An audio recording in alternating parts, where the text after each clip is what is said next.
સુરતમાં એક ઢોંગી ભુવાના કારસ્તાનનો પર્દાફાશ થયો હોય તે માતાજીની કૃપા અને ધાર્મિક વિધિના નામે યુવતીનો વિશ્વાસ જીતી તેને હોટલમાં બોલાવી ઘેનયુક્ત પ્રસાદી ખવડાવી બળાત્કાર ગુજાર્યો હતો.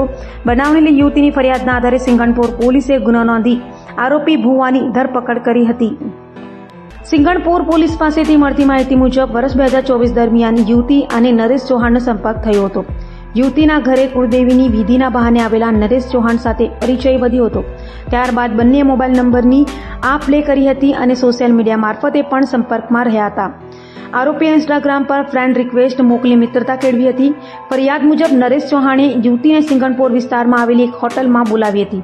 ત્યાં માતાજીનો પ્રસાદ હોવાનું કહી તેને ઘેનયુક્ત ખવડાવ્યું હતું. પ્રસાદી ખાધા બાદ યુવતી બેભાન થઈ ગઈ હતી. આ દરમિયાન આરોપીએ યુવતીને નિવસ્ત્ર કરી તેના પર બળાત્કાર ગુજાર્યો હોવાનું ફરિયાદમાં યુવતીએ કહ્યું હતું. સાથે કહ્યું હતું કે ઘટનાની જાણ કોઈને કરશે તો ન્યૂડ ફોટા અને વિડીયો વાયરલ કરવાની ધમકી પણ આપી હતી. હાલ તો યુવતીની ફરિયાદના આધારે સિંગણપોર પોલીસે ગુનો નોંધી નરાધમ ભુવા નરેશ ચૌહાણની ધરપકડ કરી છે.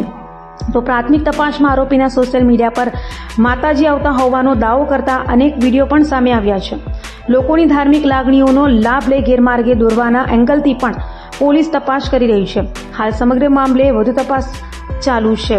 20 જૂનના રોજ ફરિયાદીએ ફરિયાદ આપેલી કે ગઈ નવેમ્બર 2024માં તેમના પિતાશ્રીના ઘરે તેમના કુળદેવીનું વિધિ અનુષ્ઠાન હોય, જે વિધિ કરવા માટે ભુવાજી નરેશ ચૌહાણ આવેલા હોય. વિધિ દરમિયાન ફરિયાદી અને આરોપીનો પરિચય થયેલો હોય. બાદમાં 2 માસ બાદ આરોપીએ ઇન્સ્ટા આઈડી પર ફરિયાદીને ફ્રેન્ડ રિક્વેસ્ટ મોકલેલી, જે ફરિયાદીએ સ્વીકારેલી અને એકાબીજાના મોબાઈલ નંબર આપલે કરેલા.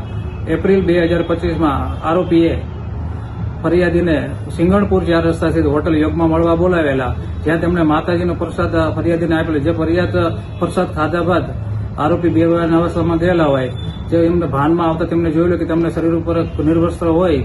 જે બાબતે ફરિયાદીએ આરોપીને પૂછતા આરોપીએ ધમકી આપેલી કે અગર તમે કોઈને આ બાબતે વાત કરશો તો હું તમારા ન્યૂડ ફોટો વિડીયો વાયરલ કરી દઈશ. જે અનુસંધાને ફરિયાદીની ફરિયાદ ઉપરથી ભારતીય ન્યાય સંહિતાની કલમ 351(3), 123, 64(2) મુજબ ગુનો દાખલ કરી આરોપીને અટક કરી આગળની તપાસ જારી છે.